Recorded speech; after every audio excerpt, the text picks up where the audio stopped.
누구나 뭐랄까 집에 대한 생각은 다들 하잖아요. 근데 혹시 오즈의 마법사 도로시 아시죠? 그 도로시도 자기가 살던 캔자스십, 정확한 가격은 아마 몰랐을 거예요. 19세기 후반인데 그 집이 한 2,400달러 정도 했다고 하더라고요. 좀 놀랍지 않나요? 오늘 저희는 바로 이 집값 이야기를 해보려고 합니다. 근데 시간을 아주 길게 무려 140년 전으로 거슬러 올라가 볼 거거든요. 아마 여러분이 보통 생각하시는 거랑은 좀 다른, 진짜 흥미로운 사실들이 많습니다. 네, 오늘 저희가 깊이 파고들 자료는요. 1870년부터 2012년까지예요. 와, 기간이 엄청나죠. 14개의 선진국의 주택 가격을 140년 넘게 추적한 아주 방대한 연구 논문입니다. 거의 한 세기 반이죠.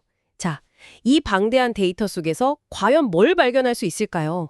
그냥 집값이 올랐다 이런 단순한 사실 말고요. 그 뒤에 숨어 있는 어떤 거대한 흐름, 그리고 진짜 원인이 뭔지 그걸 파헤쳐보는 게 오늘 저희 목표입니다. 네, 여러분이 이 좀 복잡해 보일 수 있는 주제를 명확하게 이해하시고 아하! 하고 무릎을 탁 치시는 그런 순간을 맞이하실 수 있도록 저희가 한번 잘 안내해 보겠습니다. 이 어마어마한 데이터를 처음 딱 펼쳐보면요. 가장 먼저 뭐가 보이나요? 그 큰 그림이랄까요? 140년 동안 집값, 이게 그냥 계속 오르기만 한 건가요? 네.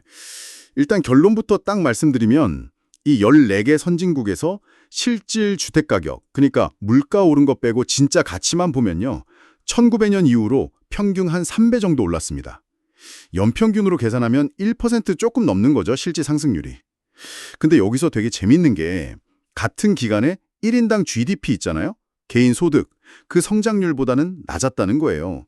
평균 1.8% 정도였거든요, 소득 성장은. 와, 이건 진짜 요즘 저희가 느끼는 거랑은 너무 다른데요? 아니, 그럼 우리가 그냥 막연하게 집값은 계속 오른다 이렇게 생각하는 거랑은 완전 다른 그림이었다는 거네요. 마냥 치솟기만 한 게 아니었어요. 전혀 아니었습니다. 네, 바로 여기서 첫 번째로 아주 놀라운 사실이 드러났는데요.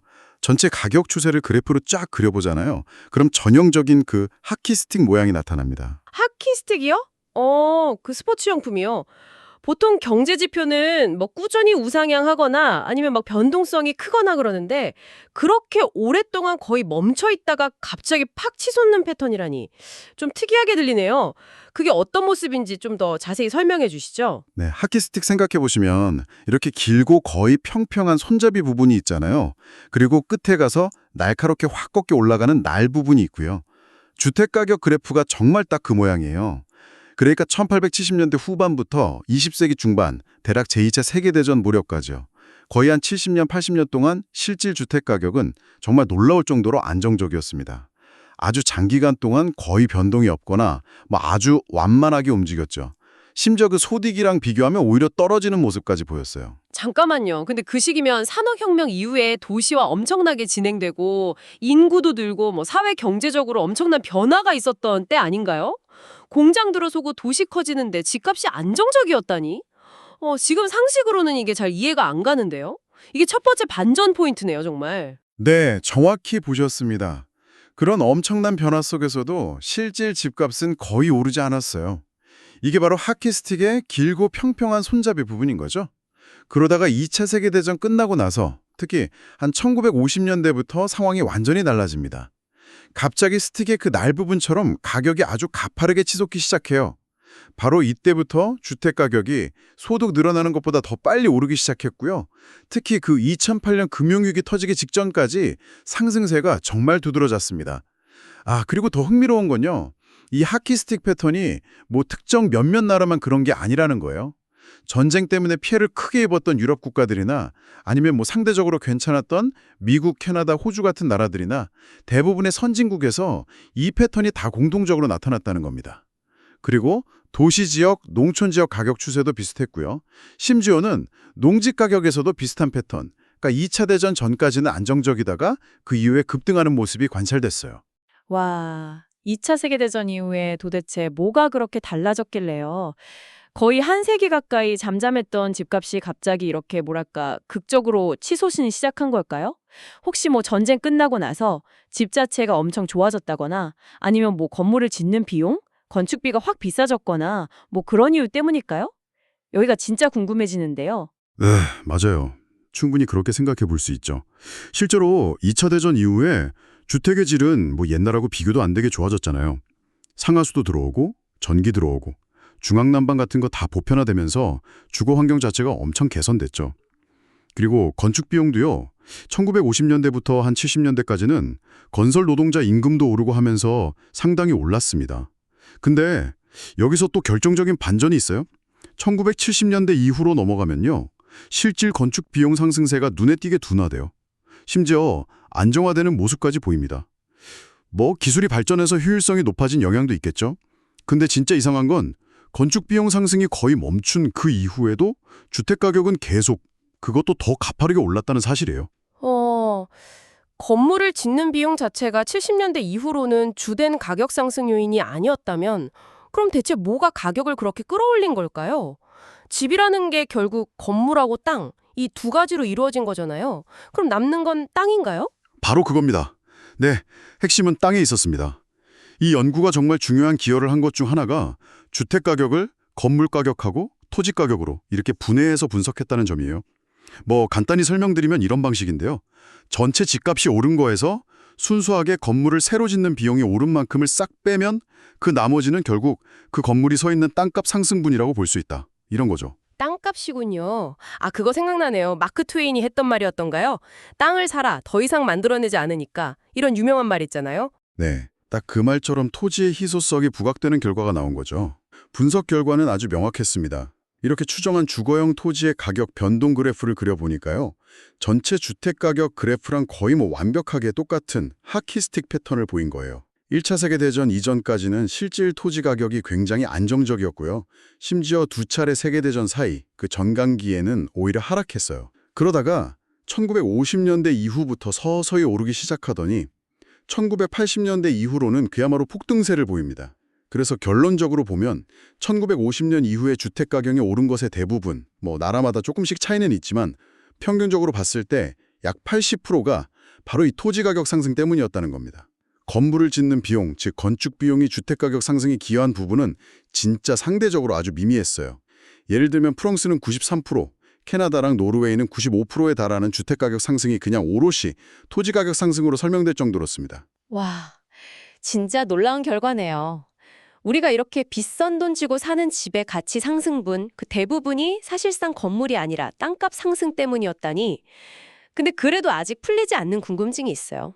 가장 근본적인 질문인데, 아니 산업혁명 이후에 경제는 계속 성장하고 인구도 늘었는데 왜 그 긴 시간 동안 땅값은 그렇게 오랫동안 안 오르고 안정적이었을까요?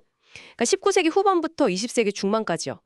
이게 진짜 미스터리 같아요. 네, 바로 그 지점이 이 연구가 제시하는 아마 가장 흥미롭고 독창적인 통찰일 겁니다. 보통 경제학 모델대로라면 경제가 성장하고 인구가 늘면 공급이 딱 정해져 있는 생산 요소, 그러니까 토지 가격은 당연히 계속 올라야 하잖아요.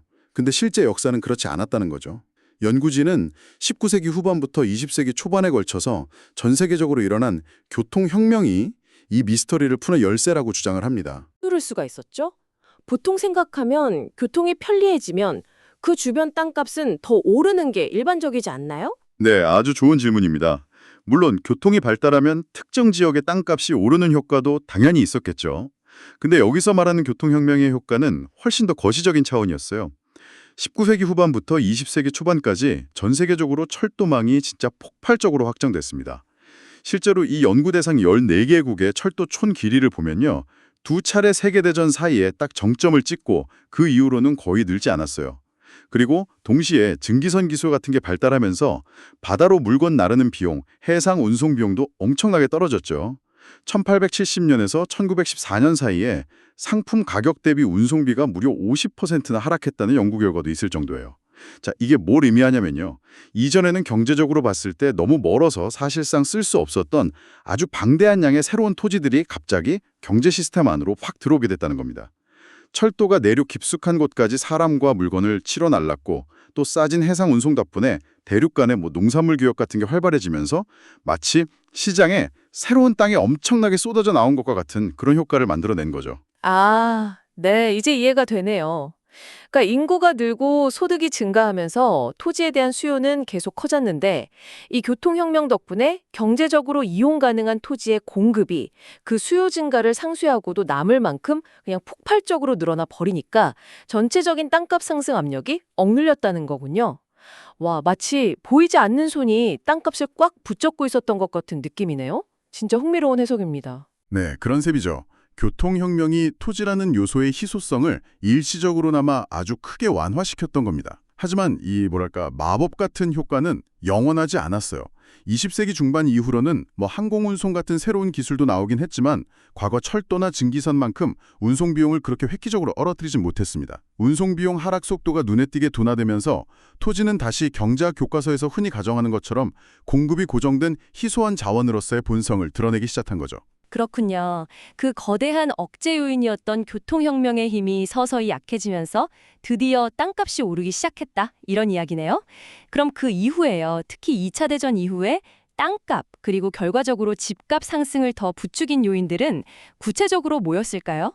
그 하키스틱의 날 부분이 왜 그렇게 가팔라졌는지 그 이유 말입니다. 네, 교통혁명의 효과가 약해지면서 토지 본연의 희소성이 다시 부각되기 시작했다. 이게 일단 근본적인 배경이고요. 여기에 더해서 연구진은 2차 대전 이후에 두 가지 중요한 요인이 추가적으로 작용하면서 토지 가격 상승을 더 가속화시켰다고 분석합니다. 첫 번째는요, 사람들이 자기 소득 중에서 주거에 쓰는 돈의 비중 자체가 눈에 띄게 늘었다는 점이에요. 그러니까 과거보다 사람들이 좀 더 넓고 좋은 집, 더 나은 주거 환경, 여기에 대한 선호가 커진 거죠. 실제로 2차 대전 이후의 12개국 평균으로 보면 GDP 대비 주거 관련 지출 비중이 약 1.65배나 증가했습니다. 그런데 주택이나 주거 서비스 생산은 다른 산업에 비해서 토지에 대한 의존도가 훨씬 높거든요. 따라서 사람들이 주거에 더 많은 돈을 쓰기 시작했다는 건 곧 토지에 대한 총수요가 크게 늘어났다는 의미고, 이건 당연히 토지 가격 상승으로 이어졌겠죠. 연구진 추산에 따르면 이 요인 하나만으로도 토지 가격이 약 42% 정도 추가 상승하는 효과가 있었다고 합니다.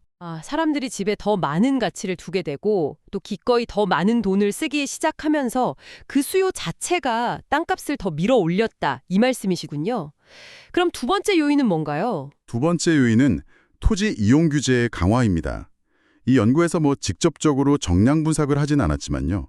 많은 선진국에서 2차 대전 이후에 도시계획이랑 연계해서 토지 이용 규제, 예를 들면 용도지역제, 조닝 같은 거 있잖아요. 이런 것들이 점차 강화되는 경향이 있었습니다. 물론 도시 환경을 개선하려는 긍정적인 목적도 있었겠지만 이런 규제들은 필연적으로 특정 지역에 주택을 지을 수 있는 토지의 공급을 제한하는 효과를 가져옵니다. 특히 사람들이 선호하는 좋은 입지의 주거용 토지 공급이 인위적으로 제약되면서 토지의 희소성은 더 커지고 가격 상승 압력으로 작용했을 가능성이 높다는 거죠. 자, 오늘 정말 140년이라는 아주 긴 시간을 넘나들면서 주택 가격의 역사를 깊이 한번 파헤쳐 봤는데요. 이 모든 이야기가 오늘날 우리에게 던지는 메시지는 뭘까요? 우리는 보통 단기적인 시장 변동이나 금리 변화, 정부 정책 이런 요인들에 많이 집중하잖아요. 근데 이렇게 긴 호흡으로 보니까 주택 가격의 역사는 우리가 생각했던 것보다 훨씬 더 거대한 구조적인 변화, 예를 들면 방금 이야기한 교통혁명 같은 기술 변화라던가 토지라는 아주 근본적인 생산 요소의 경제학에 의해서 움직여 왔다는 걸 알 수 있었습니다. 그렇습니다. 이 연구는 아주 장기적인 관점에서 봤을 때 주택 가격을 움직이는 진짜 근본적인 동력이 우리가 평소 뉴스에서 흔히 접하는 그런 단기적인 경기순환 요인하고는 상당히 다르다는 걸 아주 명확하게 보여줘요. 물론 단기적인 등락은 늘 있겠죠. 하지만 140년이라는 긴 시간 동안의 그 거대한 추세, 특히 20세기 후반 이후에 그 가파른 가격 급등을 만들어낸 주역은 결국 건물이 아니라 토지의 가치 변화였다는 겁니다. 거의 전적으로 토지 가격 상승에 기인했다는 점, 이게 핵심이죠. 이게 어떻게 보면 그 19세기 경제학자 데이비드 리카도가 일찍이 경고했던 아주 고전적인 문제의 현대적인 재현이다. 이렇게 해석해 볼 수도 있을 것 같아요.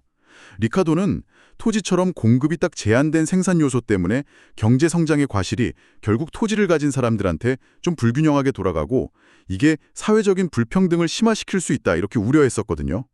물론 리카도는 주로 농업용 토지를 생각했지만 이 연구는 20세기 후반 이후에는 바로 이 주거용 토지에서 비슷한 현상이 아주 강력하게 나타났을 수 있다는 걸 보여주는 거죠. 교통혁명 덕분에 한 세기 동안 잠시 잊혔던 그 토지의 희소성이라는 오래된 문제가 다시 전면에 등장한 것일 수도 있고요. 와, 오래된 경제 원리가 현대 사회에서, 그것도 주거용 토지라는 새로운 무대에서 다시 나타나고 있다. 이런 해석이군요. 정말 흥미롭고 시사하는 바가 크네요. 자, 오늘 이야기를 마무리하면서 여러분께 한번 생각해볼 질문 하나를 던져드리고 싶습니다. 19세기 교통혁명이 수십 년 동안 토지 가격 상승을 억눌렀고 그 효과가 사라지면서 20세기 후반에 가격 급등이 나타났다면 앞으로 이 토지와 주택 비용의 장기적인 궤도를 다시 한번 근본적으로 바꿀 수 있는 다음의 거대한 구조적 변화는 과연 무엇일까요? 그리고 그것이 만약 온다면 주택 가격을 더 불안정하게 만들까요? 아니면 안정시키는 요인으로 작용할까요? 예를 들어서 요즘 많이 이야기하는 원격 근무의 확산이 도시 집중을 완화시켜서 땅값을 좀 안정시킬까요? 아니면 자율주행차 같은 새로운 교통기술이 또 다른 형태의 변화를 가져올까요? 혹은 기후변화 때문에 살 수 있는 지역이 달라지는 건 또 어떨까요? 한번 깊이 고민해 보시는 것도 아주 의미 있는 시간이 될 것 같습니다.